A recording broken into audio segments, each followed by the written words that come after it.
కథ టీవీ దెయ్యం.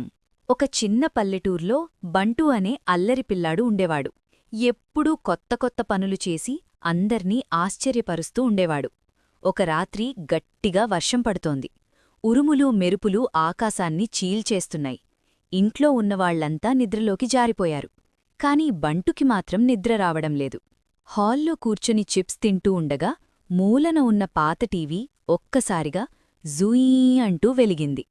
టీవీ లోపలనుంచి వింత శబ్దం వినిపించింది. ఒక్కసారిగా ఒక నీలం రంగు చెయ్యి బయటకు వచ్చింది.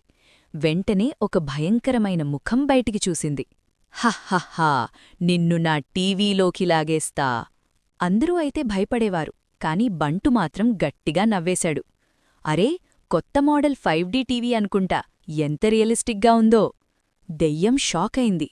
ఒరేయ్, నేను దెయ్యాన్నిరా, నిన్ను భయపెట్టడానికి వచ్చాను. బంటు వెంటనే వీడియో గేమ్ రిమోట్ తీసుకున్నాడు. అని అప్ బటన్ నొక్కగానే దెయ్యం గాల్లోకి ఎగిరి సీలింగ్కి తగిలింది. లెఫ్ట్ నొక్కగానే గోడకి గుద్దుకుంది. ఫాస్ట్ ఫార్వర్డ్ నొక్కగానే దెయ్యం గిరగిరా తిరిగింది.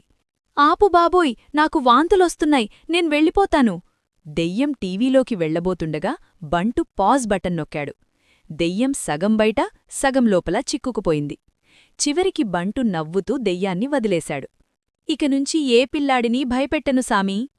ఇకనుంచి ఆ టీవీ మళ్ళీ ఎప్పుడూ తనంతటది వెలగలేదు.